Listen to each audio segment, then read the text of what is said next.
நாளிலும் அவருடைய சத்திய வசனங்களை உங்களிடையே தியானிக்கும்படியாக அடியாரை கொண்டு வந்து நிற்கிறேன். என் தேவாத தேவனுக்கு ஒரு ஸ்தோத்திரங்களையும் நன்றியையும் நேரிடுகிறேன். தெரிவிக்கலாம். அப்பாவே, புதிய வசனமாசுகிற தேவனே, உங்களை நன்றியோடு ஸ்தோத்திரிக்கிறோம். அப்பா, நான் நிற்பதும் நிர்மலமாகாமல் இருப்பதும் ஒரு சுத்த கிருபையா, ஒரு கிருபையினால எங்களை வாழ வைத்துக் கொண்டிருக்கிறேன். அப்பா, ஆண்டவரே, உடைய பிள்ளைகளாக எங்களை அப்பா அப்படி பரிசுத்த ஓய்வு நாளிலே பரிசுத்தமாய் ஆராதிக்கும்படியாக எங்களை கொண்டு வந்து சேர்த்த மாபெரும் கிருபைக்காக நன்றி தகப்பனே. இந்த ஸ்லாக்கியத்தை எத்தனையோ பேர் இழந்திருக்கிறார்கள். அப்பா, உடைய பிள்ளைகளாக எங்களை நீ சேர்ந்து கொண்டு அப்பா உடைய ஆளுகள் அமரப்படி செய்தீர். ஆண்டவரே, உறுதிக்கும்படியாக செய்தீர். அப்பா உடைய சத்திய வசனங்களை எங்களை தியானிக்கும்படியாக அப்பா உண்மையிலே மகிழும்படியாக ஆண்டவரே கொண்டு வந்து சேர்த்து அதற்காக ஸ்தோத்திரப்படி தொடர்ந்து பிள்ளைகளாக எங்களை ஆட்கொள்ளுங்க. எங்கள் சரீர ஆத்மாவே உடைய கரங்களை ஒப்பு கொடுத்து ஜெபிக்கிறோம். நீரே இயக்கி எங்களை வழி நடத்துங்க, ஆசீர்வதிங்க. மீதியான நேரத்தை பொருட்படுத்திக் கொள்ளுங்க. அடியாரை மறைத்து நீர் வெளிப்படுங்க. பேசுங்களா ஒன்று வேண்டி கொள்கிறோம். நடப்பிதாவே, ஆமென்.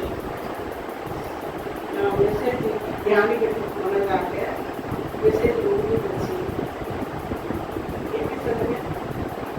தெரியுமா பாட 2 பாட்டே மெசேஜ் எல்லாம் வந்து அந்த ஃபுல்லாக அடைந்து எனக்கு புரிய அந்த தலைப்புக்கு ஏற்றவாறு மெசேஜ் வந்து அந்த 2 பாட்டிலேயே அழகாக முடிஞ்சு போச்சு.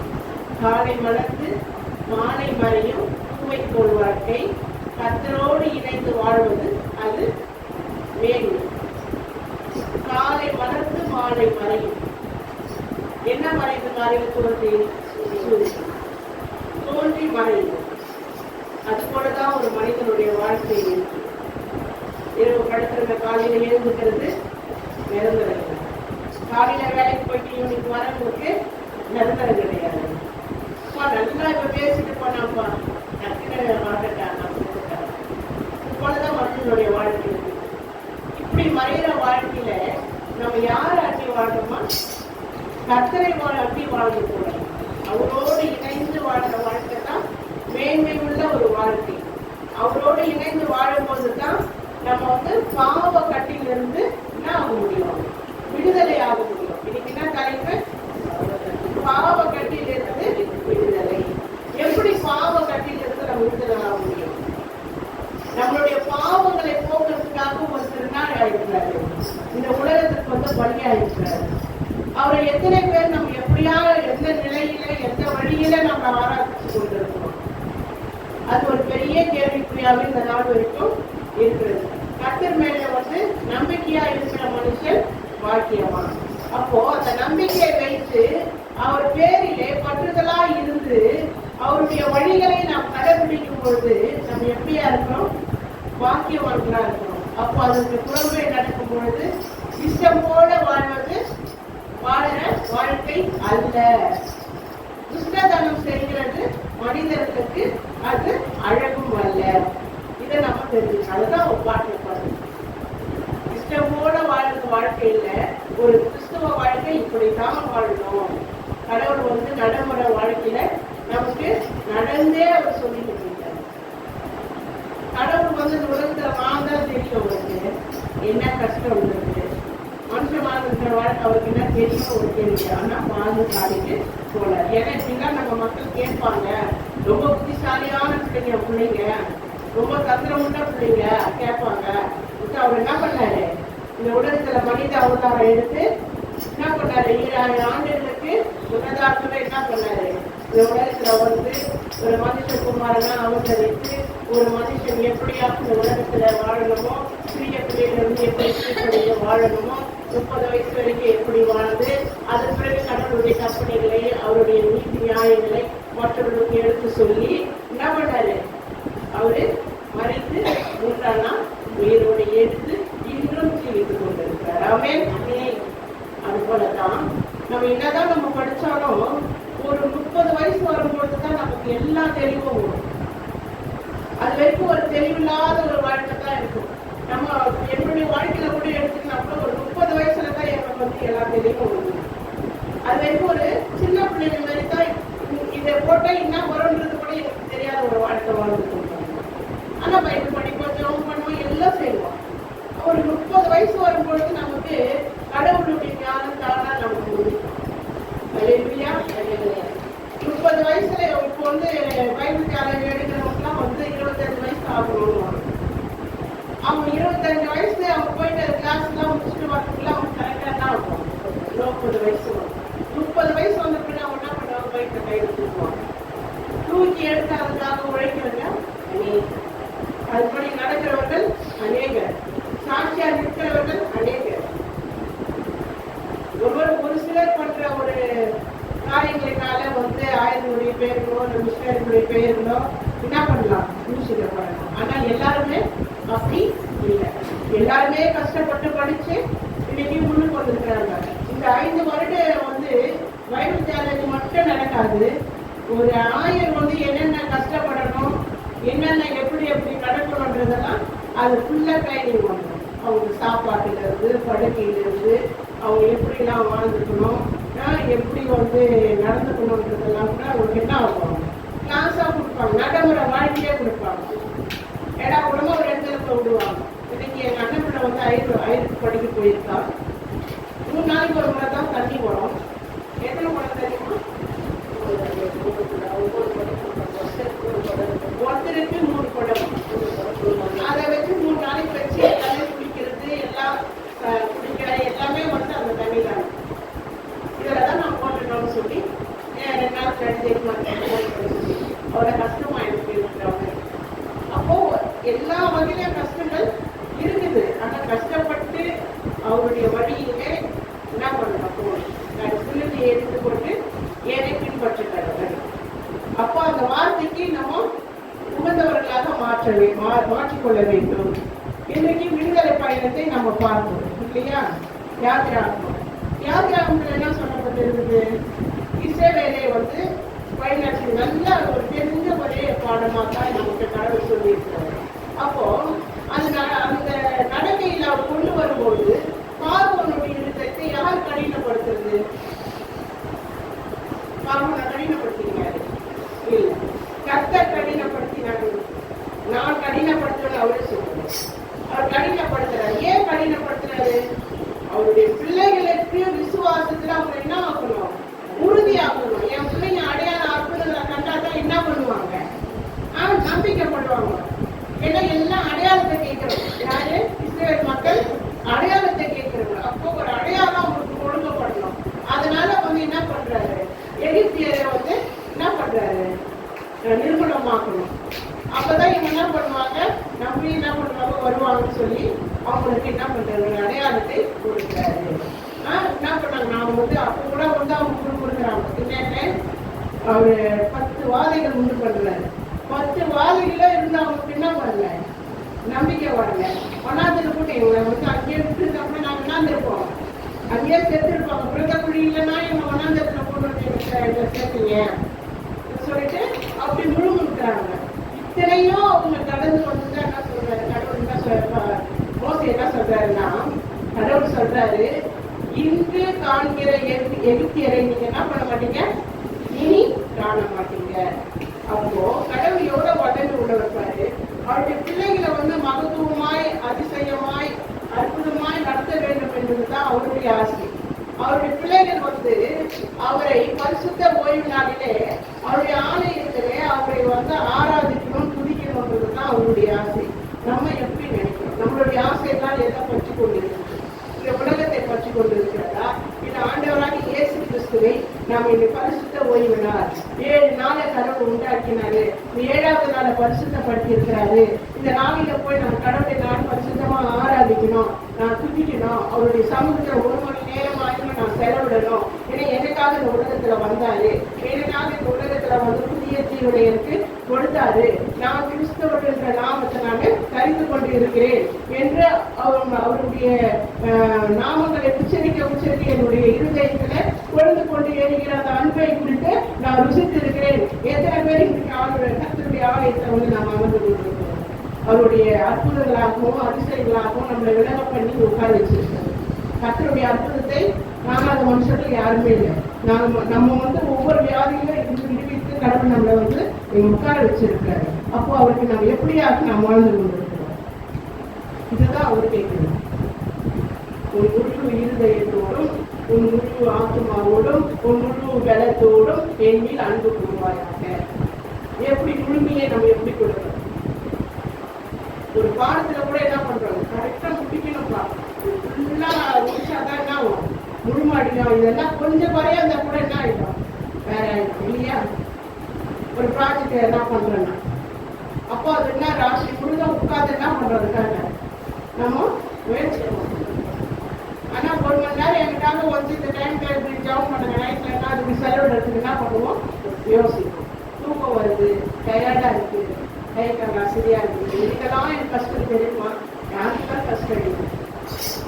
அது கஷ்டத்தை கடவுள் நமக்கு வந்து அப்படியே கொடுத்துட்டாரு. எப்போ ஆதாமேவன் எப்போ பாவம் செஞ்சாங்களோ அப்பவே கஷ்டம் கொடுத்தாரு. நெத்தியின் வேர்வை நிலத்தில் சொட்டு வரைக்கும் என்ன பண்ணணும், கஷ்டப்படணும், உழைக்கணும். பிள்ளை பெறும்போது கண்ணீரோடு என்ன பண்ணணும், வரணும், வேதனைப்படணும். இது அப்பவே கொடுத்தாச்சு. நம்ம புதுசாக நம்ம கூட போறோம் அது. ஆனா இப்போ இருக்கிற வாழ்க்கையில வந்து அது கூட கிடையாது.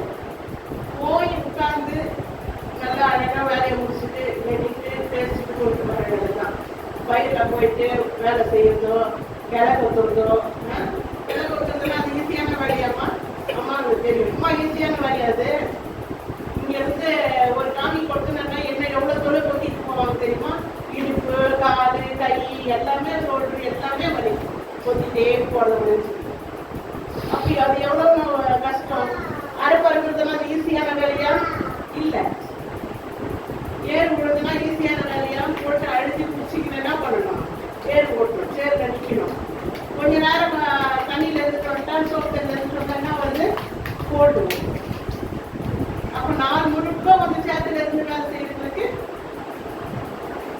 எல்லா கடவுள் வந்து எந்த அளவுக்கு அவருடைய பிள்ளைகளுக்கு சுதந்திரத்தை கொடுத்தாரோ, விடுதலை கொடுத்தாரோ, அந்த அளவுக்கு என்னாச்சு, உடம்பு சோம்பேறித்தனமாச்சு, வியாதி வந்து.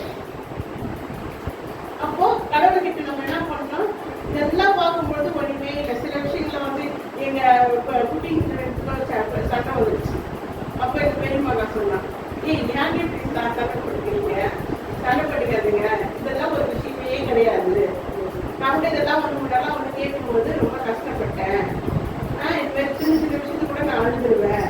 இப்போ இதெல்லாம் ஒன்றுமே கட்டுற மாதிரி தூக்கி போட்டுக்குவாரு. எல்லாத்துக்கும் ஒரு அனுபவம். அந்த 30 வயசு வந்தால் தான் அந்த மனப்பக்குவம் வரும். அது வரைக்கும் என்ன வராது, எதுவுமே வராது, ஒண்ணுமே இல்லை. அந்த 30 வயசுல தான் கடவுள் என்ன செய்யறாரு, ஊழியத்தை பூரணப்படுத்துறதுக்கு வராது.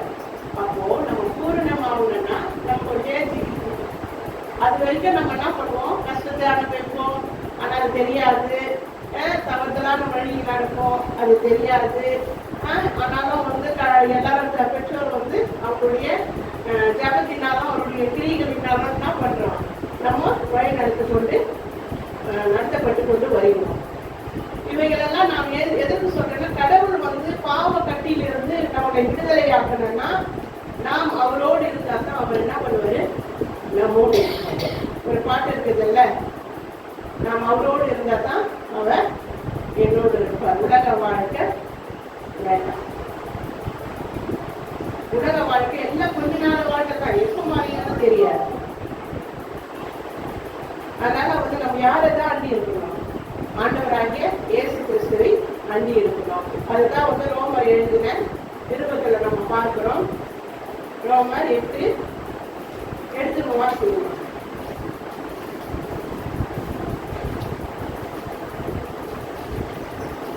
ரோமர் 8:1-2 வாசிங்க. ஆண்டுபடியால் கிறிஸ்து இயேசுவுக்கு உட்பட்டவர்களாய் இருந்து மாம்சத்தின்படி நடவாமல் ஆவின்படியே நடக்கிறவர்களுக்கு ஆக்கினை தீர்ப்பில்லை. கிறிஸ்து இயேசுவினாலே ஜீவனுடைய ஆவியின் பிரகாரம் என்னை பாவம் மரண நச்சுரைகளில் பிரமாணத்தில் இருந்து விடுதலையாக்கி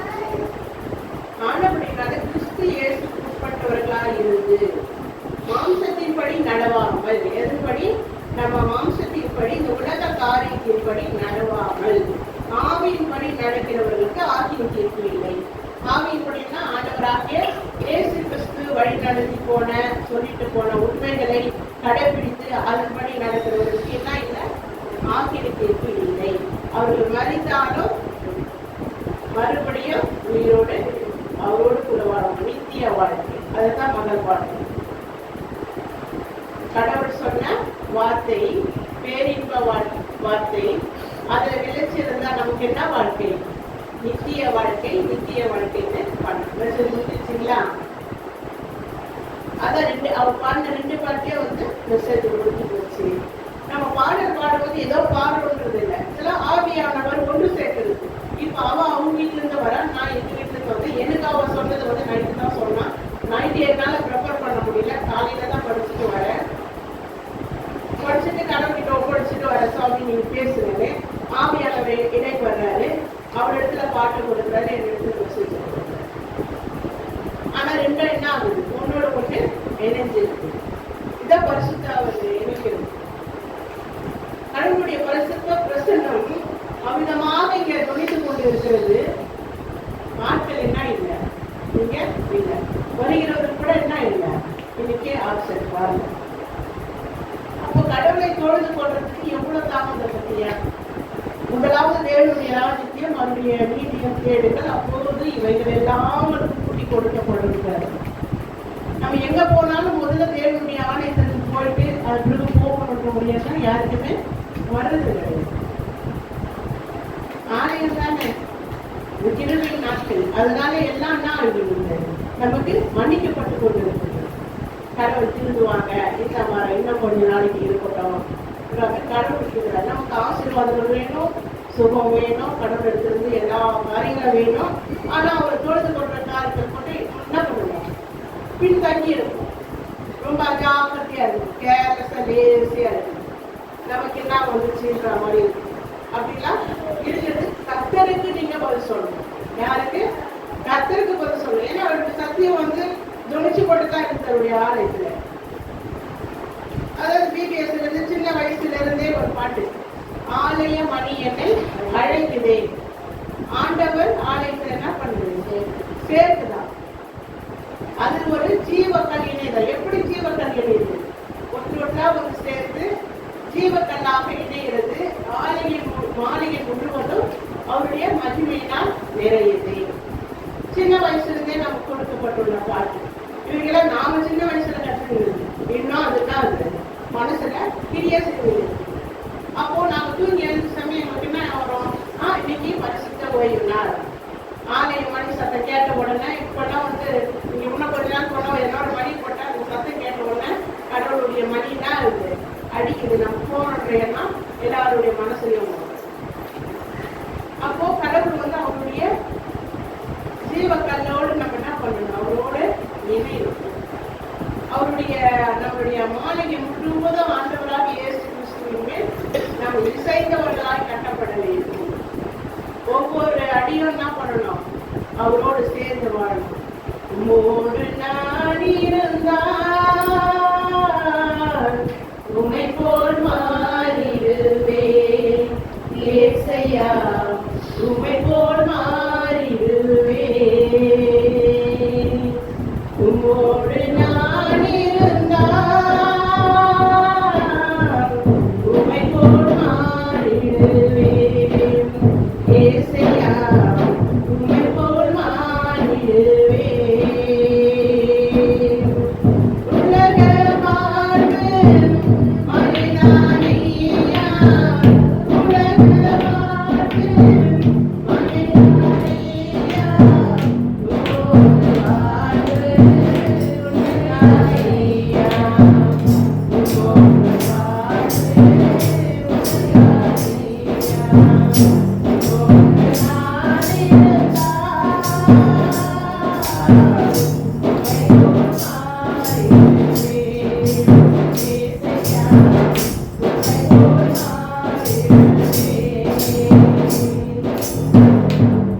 கடவுள் அதே மாதிரி ஏசாமி மனகிருஷ்ணன் சொல்றாரு. யோவான் எழுதின சுவிசேஷம் வாசிச்சோம், அதுலயும் சொல்றாரு, என்னன்னு நீங்க உலகத்திற்கு ஒளியாக தெரியுங்க. அப்போ இந்த ஒளி நம்ம இடத்துல என்ன பண்ணலாம்? பிரகாசிக்கணும். அப்போ பிரகாசிக்கணும்னா எப்படி பிரகாசிக்கணும்?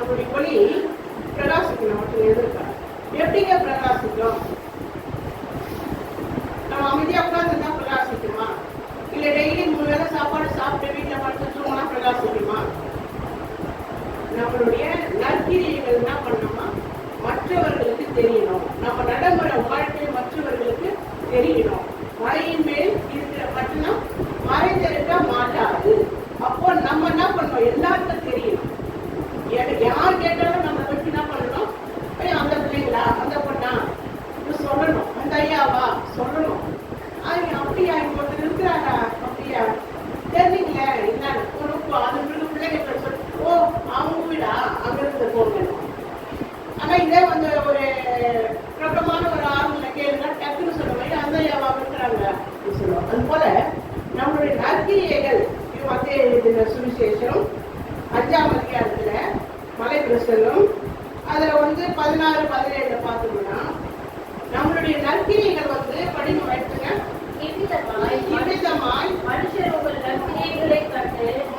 உங்கள் நற்கிரியைகளை கண்டு பரலோகத்தில் இருக்கிற உங்கள் பிதாவை மகிமைப்படுத்தும்படி உங்கள் வெளிச்சம் அவர்கள் முன்பாக பிரகாசிக்க கடவுது. எவர்கள் மூலியமாக? அவர்கள் மூலியமாக என்ன பண்ணணுமா? பிரகாசிக்க கடவுது. நம்மளுடைய நற்கிரியைகள் மனுஷர்களுக்கு முன்பாக என்ன பிரகாசிக்கணும். எப்படின்னா நம்ம செய்கிற நல்ல காரியங்கள், நல்ல விஷயங்கள் நம்ம வந்து துர்க்கிரியருக்கு விளக்கமா இருக்கணும். இது நம்ம ரோமர்ல நீங்க படிச்சீங்கன்னா அவர் எது விளக்கமா இருக்கணும் அழகா கொடுத்துருவாங்க. நம்ம வேற எந்த ஒரு அதுக்கு மாற்று வசனங்களுமே எடுத்துக்காரு. அதுவே ஒரு பிரச்சனை.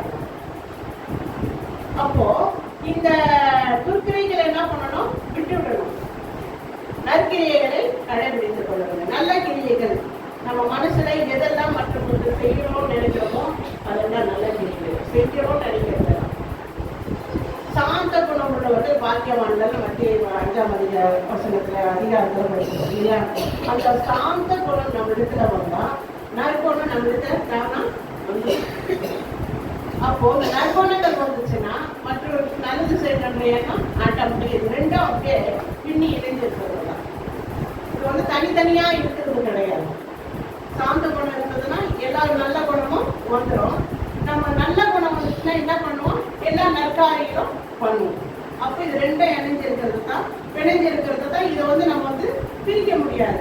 அப்போ அதுதான் கடவுள் சொல்றாரு, இது ரெண்டுத்துக்கும் நீங்க என்ன பண்ணுங்க, ஒத்து இருங்க. சங்கீதத்துல கூட அதுதானே படிச்சோம். எடுத்த வாசிங்கம்மா சங்கீதம் 37:8, 18.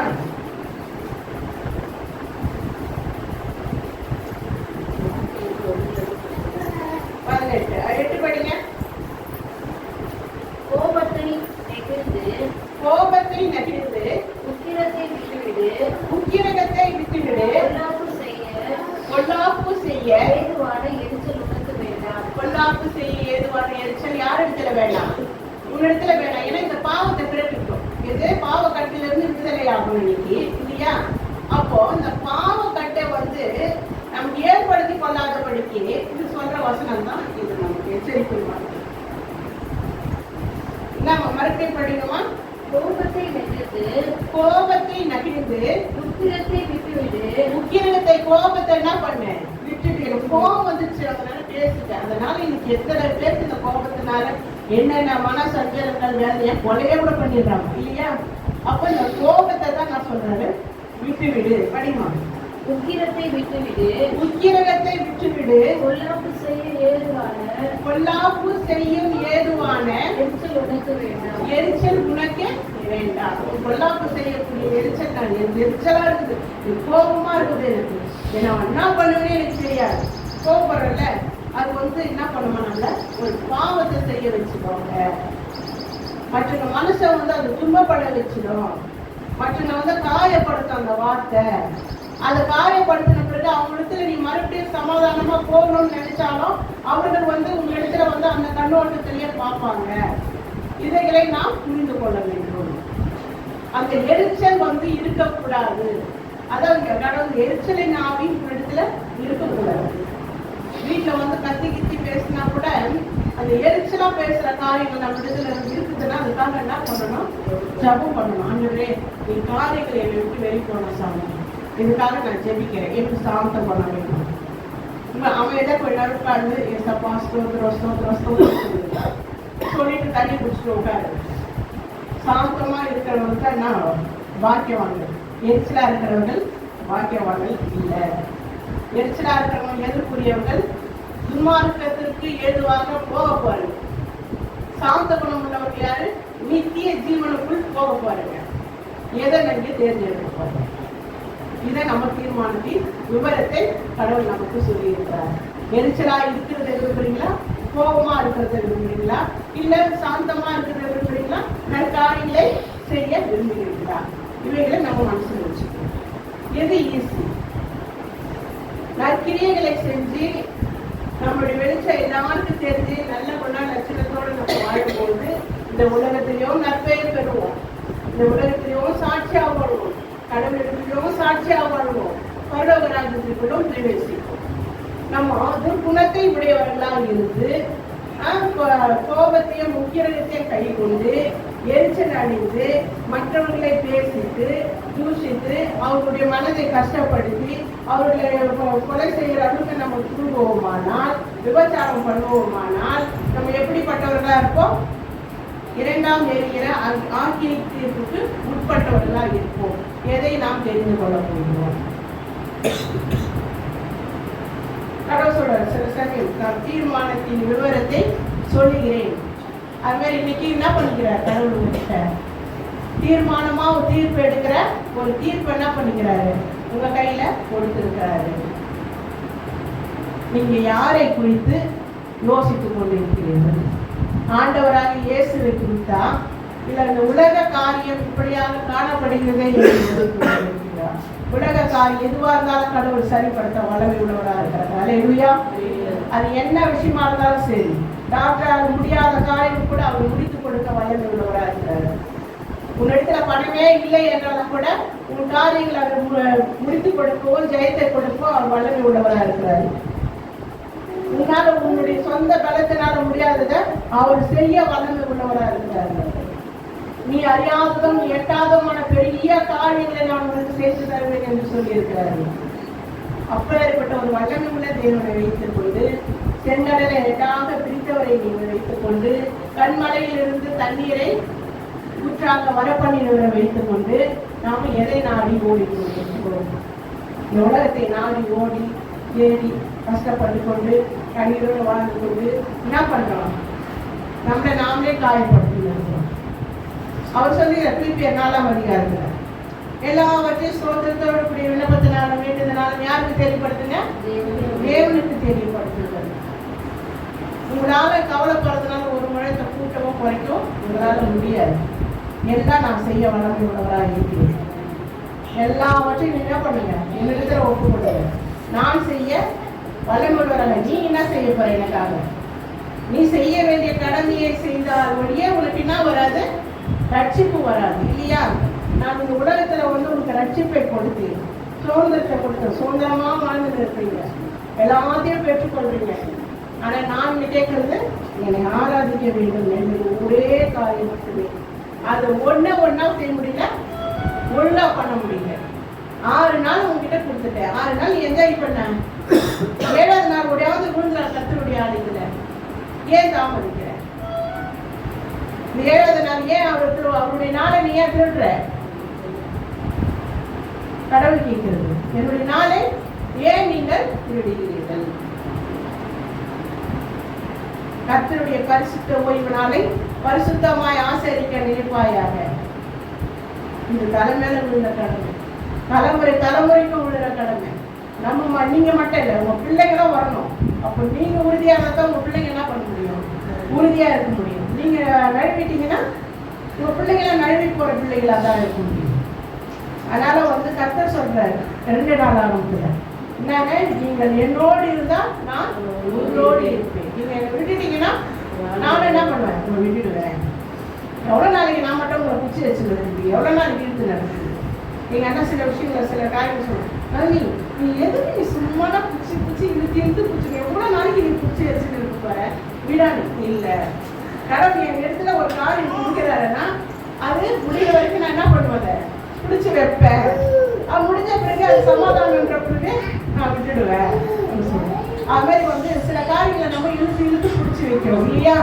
அது நன்மைக்கு ஏற்பா முடிகிற வரைக்கும் நம்ம என்ன பண்றோம்? பிடிச்சி வைக்கிறோம். அப்போ உலக தகப்ப நபர்களாகிய நாமளே காரியங்களை யோசிக்கும் போது நம்மளை உண்டாக்கி யோசிக்க மாட்டாரா? அவர் செய்யணும்னு நினைக்க மாட்டாரா? ஏமா இந்த உலகத்துல நான் தானமா உன்னை படிச்சேன், இந்த உன் பேர் இந்த உலகத்துல துணிக்கிறதுக்கு முன்னதே அவருடைய உள்ளங்கையில என்ன பண்ணியிருக்கிறாரா? நம்மை வரைந்திருக்கிறார். நம்ம பேர்களை அவர் வரைந்திருக்கிறார், பெயர் சொல்லி அழைத்திருக்கிறார். ஒரு பாட்டு கூட, தாய் உருவாக்கும் முன்னே பெயர் சொல்லி அழைத்தீர் ஐயான ஒரு சகோதரர் பாடி இருக்கிறார். என் தாய் உருவாக்கும் முன்னே யாரு? நம்ம தாய்ங்க உருவாகிறதுக்கு முன்னதாகவே நம்மளுடைய பெயர் என்ன பண்ணியிருக்கிறாரா? அவர் எழுதி வச்சிருக்கிறாரா? இந்த அம்மாவுக்கு இந்த பொண்ணு தான் பிறக்க போகுது, இந்த பகை தான் பிறக்க போகுதுன்னு அவர் எழுதி வச்சிருக்கிறாரா? அப்பேற்பட்ட ஒரு வளைமுறை தேவனை வச்சுட்டு நம்ம என்ன பண்றோம்? நழுவி போறவங்கள கழுவுல நழுவி போறவங்களா இருக்கிறோம். அப்படி இருக்கக்கூடாது. நம்ம எப்பவுமே பிரதிபலிக்கிறவங்களா தான் இருக்கணும். எந்த காரியத்திலும் ஓடி போகிறவர்களாக இருக்கக்கூடாது, நின்று ஜெயிக்கிறவர்களாக காணப்படும். இதுதான் ஆண்டவராக இயேசு கிறிஸ்து என்ன பண்ணாரு? செஞ்சு காட்டினாரு. அவர் எங்கன்னா சீசர்கள்லாம் ஓடி மறைஞ்சார். அவர் மறைஞ்சாரா? இல்ல, பிதாவின் சித்தத்தை நிறைவேற்ற வந்தேன்னு சொல்லினாரு. நின்னாரு. உயிர் போற நேரத்துல ஓடினாரா? இல்ல, நின்னாரு. அடிக்க போட்டு ஓடினாரா? ஏன் அடித்தீர்கள், எனக்கு காரணம் இல்லாத கேட்டு நிக்கிறாரு. அது மாதிரி என்ன சண்டை வந்தாலும் நம்ம நின்று ஜெயிக்கிறவர்களாகத்தான் இருக்கணும், ஒழிய ஓடி போறவங்களாக இருக்கக்கூடாது. ஓடி போறவே கிறிஸ்தவ பிள்ளைகளே கிடையாது. அது ஜீவனே போனாலும் சரி, நின்று சாவும். எத்தனையோ பேர் ரத்த சாட்சியா செத்துக்கிறாங்க ஊழியக்காரர்கள். ஒரு சின்ன பொண்ணு கூட துப்பாக்கி காட்டி கூட கர்த்தருடைய ஆவி நம்ம இடத்துல இருந்ததுன்னா எப்பேற்பட்ட காரியங்கள் வந்தாலும் நின்று ஜெயிப்போம். என்ன பிரச்சனை வரட்டும், நான் குத்து நான் உயிர் போவோமா? அவ்வளோதானே. அவனால வேற ஒன்றும் பண்ண முடியாதுல்ல, பண்ணிட்டு போட்டோம். அதில் நிற்கிறது இருக்காங்க. இப்போ இந்திரா காந்தி அம்மா செத்தாங்க. அதன் பிறகு என்ன ஆச்சு? எத்தனையோ குண்டு அவங்க உடம்ப தொலைச்சி படுச்சாங்க. அப்புறம் என்ன பண்ணா வாங்கிட்டு போன மனுஷன் ஒண்ணுமே கிடையாது. ராஜீவ் காந்தியை பாம்பு வச்சு சாப்பிடுச்சாங்க. அவங்க மனைவி என்ன சொன்னாங்க தெரியுமா? அவங்க மன்னிச்சு விட்டுருங்கன்னு சொன்னாங்க. அப்போ யாருடைய யார் இடத்துல வாசம் பண்ணுது? அவங்க என்ன பண்ண மன்னிச்சு விட்டுட்டாங்களாம். விட்டுருங்க எதுக்காகன்ற மாதிரி. அது மாதிரி இன்னொரு காரியத்துல கூட ஒருத்தர் மன்னிச்சு விட்டுருக்காங்க. என்ன காரியங்கள்னா மன்னிக்கிறதுக்காக தான் கடவுள் நம்ம சொல்லிச்சார். நம்ம வேதத்தை, அதாவது சத்தியத்தை அறிவுகள் சத்தியத்தான் உங்களை விடுதலையாகும். யோவான்ல படிச்சோம் இல்லையா? அப்போ சத்தியம் நம்மளை விடுதலை ஆகணும்னா சத்தியத்தை நாம் ஜெபிச்சு என்ன பண்ணணும்? படிக்கணும். நம்ம படிக்கும்போது நம்ம விளையாடுனா, ஏசப்பா இந்த வேதாந்தத்தை நான் படிக்க போறேன், என்னோட நீங்க பேசுங்கப்பா, இந்த வேதாந்தத்தோட மறைப்பொருள் எனக்கு வெளிப்படுத்துங்க, இதன்படி நான் படிக்கணும், இதன்படி நான் நடக்கணும், எனக்கு உதவி செய்யுங்க. உங்க சொல்லிட்டு ஜபம் பண்ணிட்டு எடுத்து படிங்க. ஒரு வசனம் உங்ககிட்ட அழகாக பேசுங்க. வசனம் புரியல கூட புரிய வைக்கும். ஒரு வசனம் ஒவ்வொரு வேத கடல் மாதிரி நம்ம வழிநடத்தி கொண்டே இருக்கும். எனக்கு புரியலன்னா நானே புரியாத நாட்கள்ல இப்படிதான் ஜபம் பண்ணி, ஏசப்பா எனக்கு புரியல சாமி, இந்த வேதாந்தத்துல மறைப்பொருள் எனக்கு என்ன பண்ணுங்க, வெளிப்படுத்துங்க. இந்த ஜபத்தை சொல்லிட்டு தான் நான் என்ன பண்ணுவேன்? பைபிளை படிப்பேன், ஜெபிப்பேன், பிரசனை எடுப்பேன், கடவுள் பேசுவது நான் பேசுவேன். இதுதான் இந்த நாள் வரைக்கும் என்ன வழிநடத்தி கொண்டு வருகிறது. என் பிள்ளைங்களுக்கு நான் அதுதான் நான் சொல்றேன். நான் இப்பவும் அதை தான் சொல்றேன். ஏன்னா நான் ஏன்னா உண்மையின் காரியங்களை நாம் உள்ளது என்றும் இல்லாததை இல்லாத என்று சொல்றது நம்ம கடவுள் சொல்லி கொடுத்துருக்கிறது. உள்ளதை மட்டும்தான் சொல்றோம். இந்த வேதாந்தத்தில் உள்ளதை மட்டும்தான் சொல்றோம். இது ஒரு எழுத்து கூட்டவோ குறைக்கவோ கூடாது. அது குறைச்சோம்னாலும் கூட்டினாலும் அதுக்கு நம்ம என்ன பண்ணணும்? கடவுள்கிட்ட கணக்கு ஒப்பு வைக்கணும். இதுல இருக்கிற மாதிரியே தான் சொல்லணும். கட்டுக்கதைகளுக்கு விளக்கமா இருக்கணும். இவைகளெல்லாம் நம்ம மனசுல இப்பத்துல இருந்தே ஏற்றி வச்சுட்டு அதான் என்ன பண்ண முடியும்? இந்த பைபிள் இல்லாத ஒரு பஞ்சகாலத்துல கூட அவருடைய சத்திய வாசனைகள் நம்ம இருதயத்தில் இப்படியே பேசிக்கிட்டே இருக்கும். நான் பார்த்து சொன்ன வசனங்கள் இப்ப 4-5 வசனம் தான். ஆனா சொல்லப்பட்ட வார்த்தைகள்லாம் எல்லாம் பைபிளுடைய வசனங்களே தான். இது கட்டுக்கதையோ இல்லை எதுவுமே கிடையாது. என் மனதில பதிந்த வசனங்கள். அப்போ இவைகள்லாம் மனசுல பதியணும்னா நீங்க நாள்தோறும் வேத வாசிக்கணும். அதான் ஒருத்தர் சொல்லுவாரு, அனுதினமும் எண்ணில்லார் வளர்ந்திடவே மலரும் தரவே அனுதினமும் உண்மை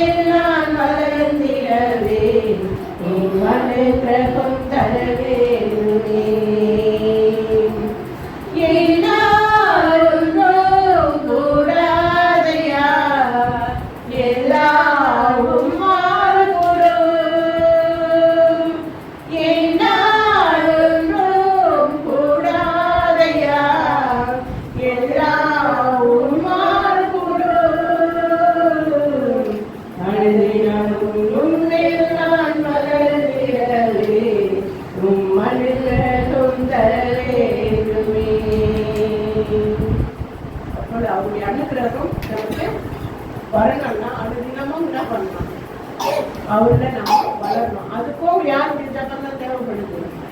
ஆண்டவராகிய இயேசு கிறிஸ்துவின் ஜபம் கொடுத்து இடையே ஒரு உறவாடுதலும் இருந்து கொண்டே இருக்க வேண்டும்.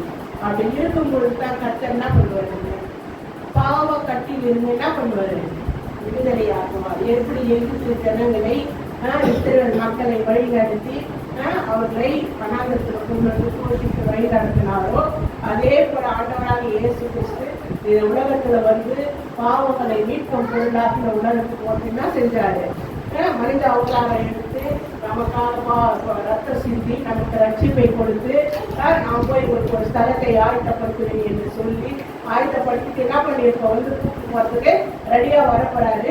நம்ம ரெடியா இருக்கிறோமா? இரண்டாம் வருகைக்கு ஆயத்தமா ரெடியா இருக்கிறோமா? ஆயத்தப்படணும் இல்லையா? பாவ கட்டிலிருந்து நம்ம விடுதலை பெறணும். அப்ப இவ்வாறு கேட்ட சத்தியங்கள் முழுவதையும் நாம் கடைபிடித்தால் மட்டுமே நம்ம எதுக்கு விளக்கமா இருப்போம்? பாவத்திற்கு விளக்கமா இருப்போம். அந்த பாவ கட்டிலிருந்து விடுவித்து ஜீவனுக்கு ஏதுவான கனிகளை கொடுக்க முடியும், நற்காரியங்களை செய்ய முடியும், கர்த்தருக்கு பிரியமாக வாழ முடியும். கர்த்தர் நம்மையும் குடும்பத்தையும் ஆசீர்வதிப்பாராக. ஜெபிக்கலாம்.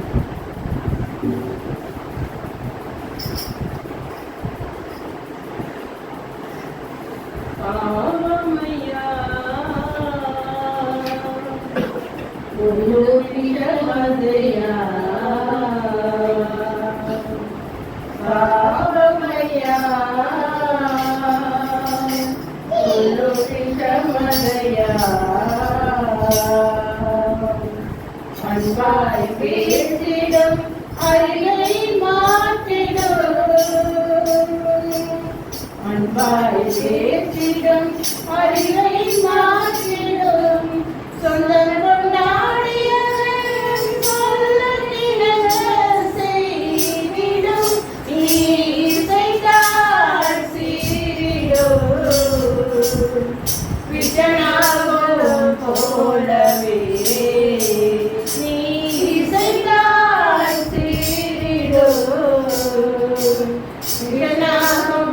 போலவே பாவமையா சொல்லும் சமதையா. இந்த பாவத்தை பிள்ளைகள் ஆண்டவரே எதிர்த்து அவைகளை தன்னிடத்தில் வைத்துக் கொண்டு அதுபடி நடக்காதபடிக்கு அப்பா அது விஷம் என்பதை தெரிந்து அது இதுவே இணங்காதபடிக்கு உடைய பிள்ளைகளை நீர் விலக்கி அப்பா உடைய பரிசுத்த வாழ்க்கைக்கு நேராக ஆண்டவரே உடைய பிள்ளைகளை வழிநடத்தும்படியாய் உடைய பிள்ளைகளுடைய சரீர ஆத்மா ஆவியை ஒன்று கொடுத்து ஜெபிக்கிறேன் அப்பா. அவர்களிடத்துல நற்கிரியைகள் காணப்பட திரும்ப செய்யுங்க அப்பா. அப்பா சாந்த குணம் காணப்பட திரும்ப செய்யுங்க அப்பா. மனதாண்மை காணப்பட திரும்ப செய்யுங்க அப்பா. அன்பின் காரியங்கள் காணப்பட திரும்ப செய்யுங்க அப்பா. அப்பா நீ உருக்கமான தெய்வம் அப்பா. மன உருக்கமுள்ளவர்களாய் காணப்பட திரும்ப செய்யுங்க அப்பா. உடைய நீதி நியாயங்களை கைக்கொள்ள திரும்ப செய்யுங்க அப்பா. அப்பா உடைய சத்தியம் அப்பா அவருக்குள்ள புகழ்ந்து ஆண்டவரே அப்பா கிரியை செய்ய கிருபை செய்தல் வேண்டுமா செபிக்கிறோம் அப்பா. சத்தியத்தை அறியுங்கள், சத்தியம் உங்களை விடுதலையாக்கும் என்று இந்த கேட்ட தலைப்பின்படி ஆம்தேன் பாவத்திலிருந்து ஆண்டவரே உடைய பிள்ளைகள் விடுதலையாக ஆண்டவரே சத்தியம் அப்பா ஆம்தேன் அவர்களுக்கு அப்பா ஆம்தேன் இருபுறமும் கருக்குள்ள பட்டயமாக்கும் அப்பா இருக்கிறபடி அறுக்கக்கூடியதாக இருக்கக்கூடியதற்காக உண்மை நன்றியோடு ஸ்தோத்தரிக்கிறோம் அப்பா.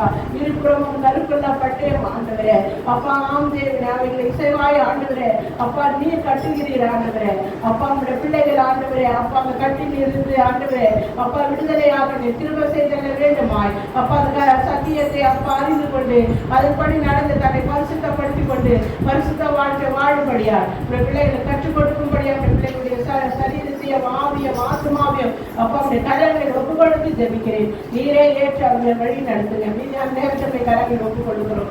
ஏசுவின் நாமத்திலே வேண்டிக் கொள்கிறோம் நல்ல பிதாவே.